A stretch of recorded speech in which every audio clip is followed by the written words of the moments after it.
Hello friends, mythology story number 11 नव आरंभ part 2। Brahmadev ने मनुष्यों को स्वर्ग से निष्कासित कर दिया था। अब क्वेश्चन ये था कि मनुष्य का नया निवास स्थान क्या होगा। तो पूरे ब्रह्मांड में मोस्ट हैबिटेबल प्लैनेट जो था मनुष्यों के लिए वो था पृथ्वी। अब है ना, मनुष्यों का ये डिसाइड किया गया कि मनुष्य पृथ्वी पे जाकर निवास करेंगे। अब हम अभी पृथ्वी की कंडीशन के बारे में जानते हैं कि जो पृथ्वी है, जैसा कि हमारी पृथ्वी का उपग्रह चंद्रमा है, लेकिन आज से कई हजारों मिलियन साल पहले पृथ्वी का उपग्रह चंद्रमा नहीं था, मतलब पृथ्वी का कोई उपग्रह ही नहीं था। तो ये साइंटिफिकली प्रूफ है कि जैसे सबसे पहले पृथ्वी का जन्म हुआ था और पृथ्वी के जन्म के 6 करोड़ साल बाद चंद्रमा का अस्तित्व हुआ आया था, क्योंकि वो भी एक एस्ट्रॉयड की टक्कर की वजह से। अब जो चंद्रमा जो है वो हमारी पृथ्वी के चक्कर लगाते हैं, जिस वजह से हमारी पृथ्वी पे बहुत सारे एस्ट्रॉयड जो है वो जो टकराने वाले होते हैं वो चंद्रमा की वजह से पृथ्वी सेफ हो जाती है। एक तरीके से चंद्रमा प्रोटेक्ट कर लेते हैं, क्योंकि वो एस्ट्रॉयड की टक्कर चंद्रमा पे हो जाती है और पृथ्वी बच जाती है। लेकिन बहुत सालों पहले पृथ्वी का तो कोई उपग्रह था ही नहीं, इसलिए आए दिन यहाँ पर एस्ट्रॉयड की टक्कर भी होती रहती थी। और इसी प्रकार की एक बड़े एस्ट्रॉयड की टक्कर के बाद में जो पृथ्वी पे जो डायनासोर्स का युग था वो ख़त्म हो चुका था। तो राइट नाउ पृथ्वी की कंडीशन ये थी कि अभी सारे डायनासोर्स ख़त्म हो चुके थे और पृथ्वी पे फिर से पेड़ पौधे हो गए थे और मैमल्स का टाइम शुरू हो गया था। और सबसे इम्पोर्टेंट बात, जैसे ये पृथ्वी है तो ये पृथ्वी हम अपने अक्ष पे थोड़ी सी झुकी हुई है, जिस वजह से ये रोटेट करती है। लेकिन चंद्रमा जब नहीं था तब ये पृथ्वी इस तरह से झुकी हुई नहीं थी, तब पृथ्वी पूरी तरीके से स्ट्रेट थी, इस तरह से बिल्कुल स्ट्रेट थी और इसी स्ट्रेट फॉर्म में वो रोटेट करते हुए सूर्य की परिक्रमा करती थी। अब है ना, मनुष्यों को पृथ्वी तक भेजने के लिए स्वर्ग से पृथ्वी तक की सीढ़ियों का निर्माण किया गया। लेकिन एक मिनट, ऐसा कैसे हो सकता है? क्योंकि पृथ्वी जो है वो तो सूर्य की परिक्रमा लगा रही है और साथ ही साथ अपने अक्ष पर भी वो गोल गोल घूम रही है। तो अगर स्वर्ग से पृथ्वी तक एक सीढ़ी को बनाया भी गया हो तो वो पृथ्वी पर टिकी हुई कैसे रह सकती, क्योंकि पृथ्वी तो एक जगह रुकी हुई है ही नहीं। इसका आंसर ये है कि जो स्वर्ग जो है वो एक जगह पे रुके हुए हैं, मतलब स्वर्ग ना ही किसी का परिक्रमा कर रहे हैं, ना ही वो अपने अक्ष पे घूम रहा है। स्वर्ग जो है उस वहाँ पर एक स्थिर है, वहाँ पर ना ही समय बढ़ता है ना ही घटता है। तो उस स्थिर जगह से, और वो है पृथ्वी से ऊंचाई पे, मतलब पृथ्वी नीचे है स्वर्ग ऊपर है, तो पृथ्वी से लेके स्वर्ग तक इस तरह से एक तिरछी स्ट्रेट सीढ़ी बनाई गई, जो एक पर्टिकुलर जहाँ पर उसका एंड होता है। अब जो पृथ्वी है जो सूर्य की परिक्रमा कर रही है हमारे सोलर सिस्टम में, तो सूर्य की परिक्रमा करने का एक पर्टिकुलर पाथ है। मतलब पृथ्वी जो है या बाकी के जितने भी ग्रह हैं जो सूर्य की परिक्रमा कर रहे हैं वो किसी भी जगह से गोल गोल नहीं घूम रहे। सभी ग्रहों का, सभी उपग्रहों का और पृथ्वी का एक पर्टिकुलर पाथ है और उसी पाथ पे वो इस तरह से रोटेट होती है। तो जिस तरह से अंतरिक्ष में ये एक सीढ़ी है और ये पृथ्वी है, तो जब वो सूर्य की परिक्रमा करते हुए पर्टिकुलर इस पॉइंट पर एक दूसरे से मैच होती है, तो यहाँ पर ये सीढ़ी और ये पृथ्वी कनेक्ट हो जाती है। ये है एक पॉइंट कि जहाँ पर स्वर्ग से जाने वाली जो सीढ़ी है उस पर पृथ्वी कनेक्ट होती है। और जिस तरह से पृथ्वी अपने अक्ष पे गोल गोल घूम रही है, तो उस पर्टिकुलर टाइम पर वो अपने अक्ष पे इस तरह घूमते हुए जिस भी जगह पर वो रहती है वहाँ पर वो उस जगह पे पॉइंट पे कनेक्ट हो जाती है। तो इसका एक पर्टिकुलर कोई जगह नहीं है कि यहाँ से स्वर्ग की सीढ़ी जाती है।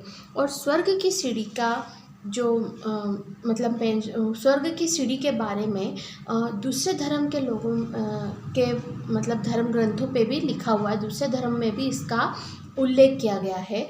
इस्लाम हो गया, क्रिश्चियनिटी होगी, जहाँ पर स्वर्ग से पृथ्वी तक एक सीढ़ियाँ हैं जिनसे उनसे देवदूत या एंजल्स जो है वो नीचे आते हैं। तो पृथ्वी का ये इस तरह से उन्होंने एक विश्वकर्मा ने एक सीढ़ियों का निर्माण किया है। लेकिन आज के समय में इतने सारे सैटेलाइट से हम पूरे अंतरिक्ष का जो है देख सकते हैं, अंतरिक्ष में जा सकते हैं, तो अगर स्वर्ग से पृथ्वी तक सीढ़ियाँ हैं तो वो हमें अभी तक दिखाई क्यों नहीं दी? तो उसका कारण ये है कि जो ये सीढ़ियाँ हैं और जो ये स्वर्ग है वो एक दूसरे डायमेंशन में है। अभी हमारे साइंस ने इतनी तरक्की कर ली है कि हम स्पेस में जा सकते हैं, स्पेस में फ़ोटो क्लिक कर सकते हैं, लेकिन अभी एक डायमेंशन से दूसरे डायमेंशन में जाने की टेक्निक अभी तक हमने ईजाद नहीं की है। हमारे साइंस में अभी तक इसका टेक्निक ईजाद नहीं हुई है। इसीलिए जो है स्वर्ग और स्वर्ग की सीढ़ियों का जो दूसरे डायमेंशन में है उस डायमेंशन तक हमारे पहुंच नहीं है। और जब ये जो एक डायमेंशन से दूसरे डायमेंशन में जाने के लिए एक पर्टिकुलर जो है पोर्टल्स यूज़ होते थे, तो वो जो टाइम रहता था जब पृथ्वी और वो स्वर्ग की सीढ़ी आपस में कनेक्ट होते थे, तब एक पोर्टल को ओपन करके उसके आर पार जाया जाता था। तो ये आज से कहीं करोड़ों मिलियन साल पुरानी की ये जो थी टेक्निक थी। अब जो है जब ये सब कंप्लीट हो गया तो ब्रह्मा के आदेश पर जो मनु अपने परिवार के साथ उन सीढ़ियों के माध्यम से पृथ्वी पर आ गए। अब पृथ्वी पर वो कहाँ पर आए, किस जगह पे वो रुके? तो जैसे ये हमारा जो पृथ्वी है, तो ये जो है उसके नीचे की तरफ का पोर्शन है जिसे हम अंटार्कटिका कहते हैं। अंटार्कटिका में जहाँ पर आज के समय में बर्फ़ की मोटी दीवार बनी हुई है, जहाँ पर मतलब -90 डिग्री तक टेम्परेचर चला जाता है, सबसे लोएस्ट टेम्परेचर होता है।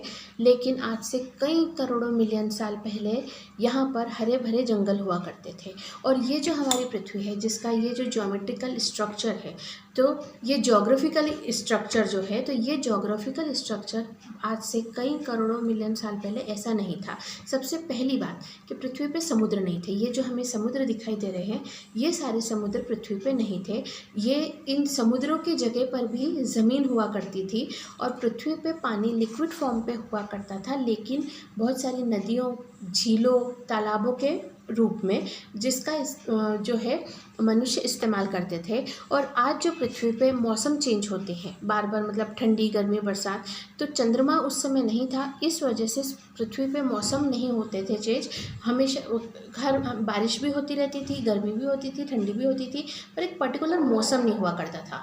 और रही बात बर्फ़ जमने की, तो आज यह पृथ्वी पे उस समय इतनी बर्फ़ नहीं जमा करती थी, और जहाँ पर आज के समय में बर्फ़ जमा है उस समय वहाँ बिल्कुल नहीं होती थी। और ये सब साइंटिफिकली प्रूफ है, क्योंकि जिन्होंने भी रिसर्च की है पृथ्वी के लेयर्स की, तो जहाँ पर रेगिस्तान आज पाया जाता है वहाँ पर कभी जंगल हुआ करते थे, जहाँ पर समुद्र पाया जाता है वहाँ पर कभी ज़मीन हुआ करती थी। और जब डीप ओशन में लोग सर्वे करने जाते हैं तो उनको समुद्र के काफ़ी नीचे काफ़ी सारे शहरों के अस्तित्व पता चल चुके हैं, जिनमें से द्वारिका भी है। जो और आज भी बहुत सारे ऐसे आइलैंड हैं कि जो धीरे धीरे समुद्र में डूब रहे हैं। मतलब बहुत से छोटे छोटे आइलैंड ऐसे हैं कि जो आज हमें शहर समुद्र के ऊपर दिखाई देते हैं, बट कुछ सालों बाद में वो समुद्र में डूब जाएंगे। तो ये पृथ्वी की ज्योग्राफिकल स्ट्रक्चर पूरी तरीके से चेंज हमेशा होती रहती है। अब हम बात करते हैं कि पृथ्वी पर रहने के लिए कौन कौन आया था। तो सबसे पहले तो मनु, उनकी पत्नी शत्रुपा, उनका बड़ा बेटा प्रियव्रत, अपनी पत्नी बहिष्मति जो विश्वकर्मा की बेटी थी उसके साथ, उनके दूसरे बेटे उत्तानपाद अपनी दोनों पत्नी सुनीति और सुरुचि के साथ, और सुरुचि का जो पुत्र था उत्तम, वो, क्योंकि ध्रुव जो थे वो ध्रुव एक तारा बन चुके थे और वो नक्षत्र लोक में स्पेस में थे। और मनु और शत्रुपा के बाकी की जो 3 पुत्रियां थी, आकृति, देवहूति और प्रसूति, ये तीनों अपने अपने पतियों के साथ महरलोक में निवास करती थी। तो कुल मिलाकर बस इतने ही लोग पूरी पृथ्वी पे इस समय मौजूद थे। और ये जो थे मनु, जब हम पृथ्वी पर ये आए तो इनका जो हम बताएं, मतलब इनकी ये हमारी तरह नहीं थे। इनकी जो हाइट थी ये कम से कम 50 फीट की इनकी हाइट थी। ये काफ़ी बुद्धिमान थे, काफ़ी ताकतवर थे, और इनकी जो उम्र थी वो बहुत धीरे धीरे बढ़ती थी। तो अब और इन्होंने जितना ज्ञान देवताओं से हासिल किया था, उन देवताओं के ज्ञान को के मदद से उन्होंने अपने रहने के लिए वहाँ पर पृथ्वी पर निवास स्थान भी बना लिए, अपने खाने पीने की भी व्यवस्था कर ली और हथियार वगैरह बना करके एक आराम से वो पृथ्वी पर रहने लग गए।